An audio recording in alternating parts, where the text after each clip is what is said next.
Well, we are back for our final conversation here on The Pulse. It's Friday, so as usual, we give you something for you to chew on as you enjoy that weekend. Now, we are still in the month of October, so breast cancer will not go away on the table, and where we are putting the spotlight on breast cancer.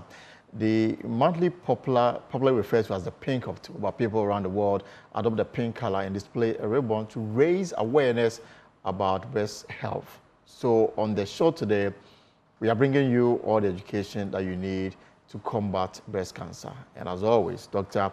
Josephine Awochukwu is my guest in the studio. You're welcome. Thank you, Elson. And I hope you are doing well. I'm good, yourself? I'm doing good too. So last week you laid the foundation about what it is, the age bracket that you need to look out for, and when you look out for what you need to do going forward. Perhaps you can refresh our memory in summarizing the things that we spoke about last week before we move into the issues of national statistics, the treatment plan, and what happens after treatment. Okay, so we spoke about what breast cancer was. That means cancer in the breast, in parts of the breast. And we spoke about the fact that it's bimodal. Usually after the age of 50 and 70 are the highest peak. 50 years to 70 years. They have the highest peak. But then again, it starts more from 40, but then you get the highest peaks at age 50 and 70. But that doesn't mean that you can't get it when you are younger. We spoke about the fact that you need to be aware of your breast, examine your breast. We spoke about screening, the fact that when you hit the age of 40, you should undergo annual mammogram so that you can catch it early and get treated. So basically, that's a summary of what we spoke about last week. I'm wondering whether we have national statistics on breast cancer. We do, because in 2020, the statistics we gathered stated that about 4,500 Ghanaians, 4,500 Ghanaians were diagnosed with breast cancer, and about half of them died from the disease. But we should know that in our part of the world, that it wouldn't be very accurate. This is actually reported cases. This is reported because we have a registry, we have a cancer registry. So we keep records of all the various cancers. But that is only the cases that we see in the hospital. That's the ones that we can capture. But looking at the health-seeking behaviors of Ghanaians and our health challenges, we know that some of them will end up in prayer camps. Some will end up those you don't have the numbers to add it. Yes. Okay. Yes, but this is coming from the cancer registry, and this is from those who sought for health care, and then at the end of the day was registered that they were diagnosed or died from breast cancer. So the number could be higher? It could be, and I believe it is way higher because we won't capture. I know there are lots of people in the villages who don't have access to health care. Some people will resort to herbal medication. Some will go to prayer camps. All those ones, we wouldn't catch them. So for the number that we can account for, what was the mortality rate? About half, 50% of Wow. Them. Yes. That's huge. Yes. In Ghana, I mean, if you contract, the chances of surviving become less, or it's 50-50? It's just because of the fact that we catch them very late. It's just because we don't get it really early. And when they start, people wait in the sometimes even when they come to the hospital and want to take away their breast, they'll tell you their husband doesn't want to agree to the removal of their breast. They don't want to lose their breast. By the time they will agree, it would be too late. But at what point would you come to such a decision? Like I was saying last week, it depends on the stage of the breast. Sometimes when you come very early, sometimes just lumpectomy, which means just the removal of the lump, may just be okay. Sometimes you remove it and you add a bit of radiation, may be okay. Sometimes you need to remove the whole breast. Sometimes not just the whole breast. You have to do something we call axillary clearance. You have to remove the lymph nodes. Sometimes you do that with chemo, with radiotherapy. They have to put everything together in order to come up with a perfect cocktail for you based on the stage and the grade of your condition. And the thing is that if you come to such a decision that you need to remove the breast, and it's not done, chances are that, Yes, because the disease will keep spreading, because cancer doesn't wait. It keeps getting worse. So the more you delay, the more, you... Is there a case where the two breasts have all been removed as a result of breast cancer? That is unless you have both of them happening at the same time. Especially in the more advanced countries, when somebody gets breast, some people can maybe get a small breast lump. They would want to remove the whole breast tissue in order to avoid the recurrence, and they would do breast reconstruction. So sometimes maybe somebody gets one because the chances of getting in the other one is high. When you talk about the risk factors of breast cancer is having gotten one prior. Okay. So you hardly see them happening together, but one can get one and later get in the other breast. But for some people, in order to be safe, when they would rather remove and do reconstructive surgery, okay, plastic surgery, in order to protect themselves from breast cancer. Well, we are live on our social media handles. If you have a question, this is the right time to do. If you want some expert advice on the issue we are discussing, breast cancer, please leave your comments or questions on our social media handles: Facebook, YouTube, X Spaces, and of course, myjoyonline.com. Somebody's asking if there's a family history of breast cancer. Should that person be worried? Yes. So when we talk about the risk factors of breast cancer, family history is very huge on it. So if you have, let's say, a close family member like your mom or your sister maybe dying or contracting breast cancer, it increases your chances by 4. By 4? Yes. And then if you have a third person, it increases your chances by 5. And sometimes not just breast cancer alone. Maybe your sister had ovarian cancer, your mother had breast cancer. The fact that I have a family history of cancer, ovarian cancer, can also make you get breast cancer. And then sometimes it depends on the age the person contracted it. If the person got it less than the age of 50, you are more at risk, because we have sporadic cases where the person just got it.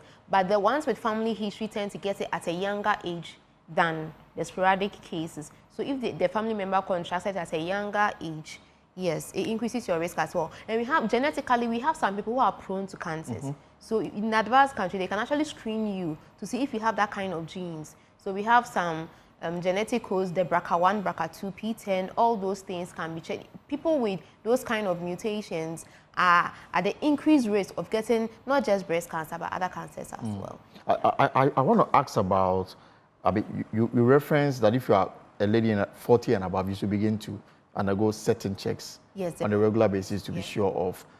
So for the bracket that are below age 40, how often do we see breast cancer in such age category? Below age 40? We do see. I've actually seen one at the age of 13 before. 13 years? 16 years with breast At 13 cancer. years, the breast hasn't developed even to the extent where... I've seen one before. I've seen 16 years before. I've seen 21. When I was in Kolebu, I saw quite weird, cases. But then, again, it doesn't, the fact that you see it more in the older ladies doesn't mean that you can't get it when you are younger. The only thing is, it's not as common. But that doesn't mean it's impossible. Just like we say in the cases of the men can get it. Okay, although it is rare, doesn't mean that it's impossible. It's not possible. So for the 16 and the 13, what possibly could be the cause? It could be family history, or it could be exposure to radiation, probably at a very early age. It could be, there are lots of things. So the thing about cancer is we don't have direct causes. We have risk factors. So a lot of things can predispose you to it. It could be just a family history. Maybe they have very strong, mutation in the family that predisposes them to cancer. So you realize that there are some people, somebody will get breast, a cousin, someone has gotten ovarian cancer, somebody has gotten prostate cancer, colon.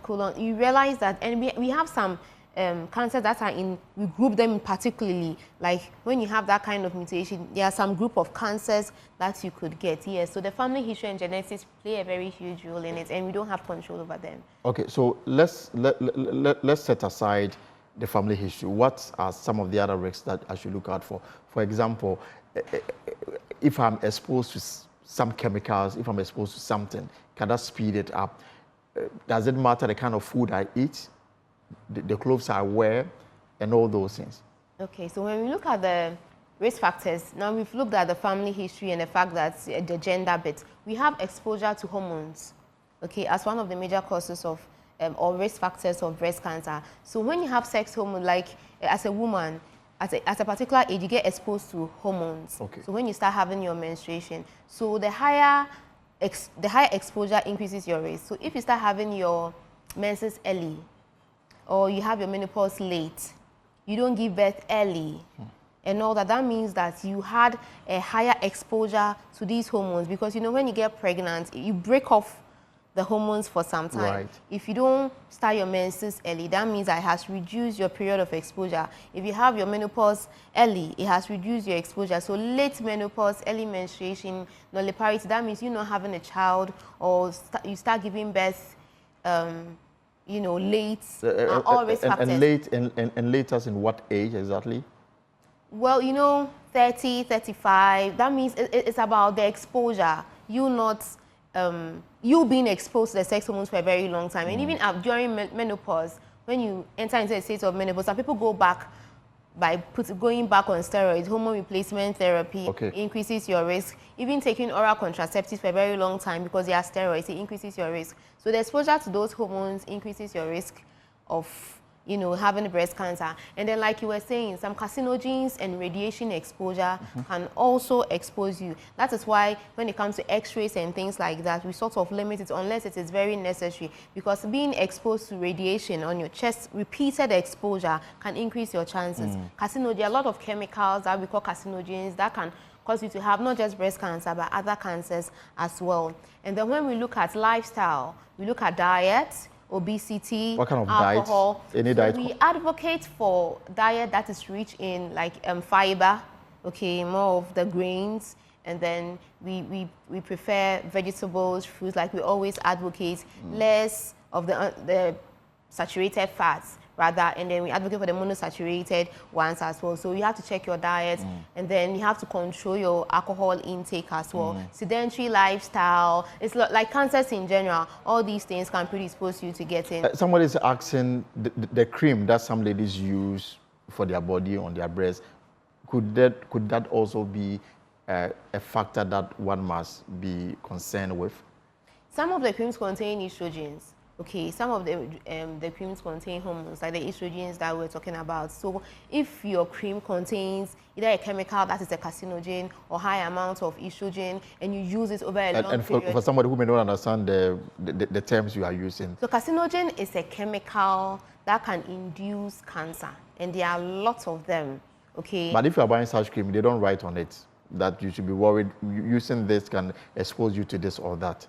Most of the time. So for the layperson who may not have the education to be able to identify and stay out, what must that person do in this circumstance? So for the carcinogens, we hardly will you find carcinogens in your cream. It happens to more, when you go to, let's say, a fuel station and you are inhaling a lot of all these fuel, that is where you can get exposed to some carcinogens. Or maybe, let's say, some fumes, like high concentration of fumes. Most of the carcinogen, nobody would purposely put it in a cream or something. Usually, it's a form of pollution in a way. What about chemicals that could result in the bleaching of the skin? So that I was coming to that. Most of the time, it is the hormones, the estrogens, okay? Because sometimes it makes the skin look supple and all that. So anything that is a steroid, actually they end with the estrogen, like all not all of them, most the estradiol, those things. You have to look at them from milk, because it can nourish you, make you feel better.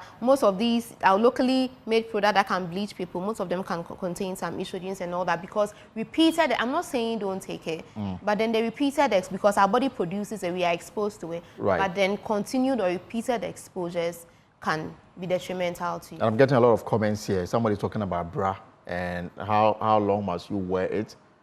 Can brazier contribute to it? Those are myths.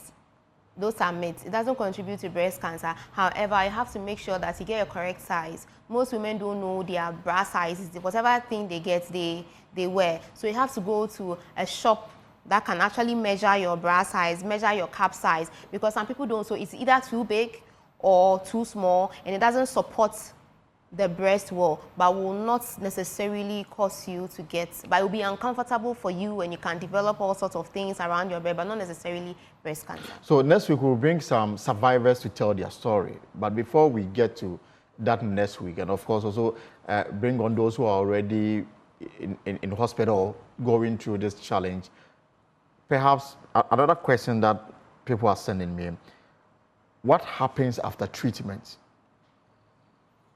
Okay, so after treatment, after going through all this, we hope that you go into remission.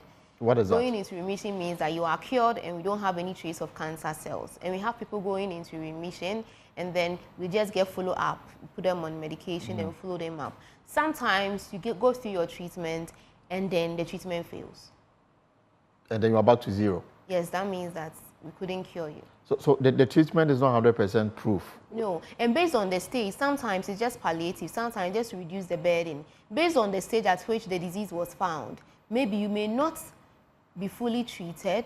It's not possible to fully treat you because maybe it has already spread, but we are trying to prolong your lifespan. Maybe instead of dying in 6 months, we want to give you 2 years. So we reduce the disease burden. Sometimes the treatment is palliative just to make you feel comfortable until death knocks on your door. So it is not certain that even though you detected it early, you went to hospital, you started treatment, it is not certain that you'll be out of it 100%. When it is early, that's why I said it depends on this. When it is early, then you can be cured. Okay. Okay, when it is early, then that's why we advocate that you catch it early, then you can be cured. But then I'm saying that based on the state you are in, it would depend, because some people get full. You see, those who don't recover fully are the ones that the thing has started spreading and you want to get rid of it. But if it is something very small, removal of it, you are fine. But if it's already started spreading, then we can only hope that after your therapy, you go into remission. But there are cases that you finish and then you test and you still find some cancer cells. That way, we just put you on medications to maybe slow down the growth and all that. You keep seeing your doctor. It's about prolonging your lifespan for you. That doesn't mean that the disease is not there, but there are sometimes too that you go into remission, they test, and you are cancer-free.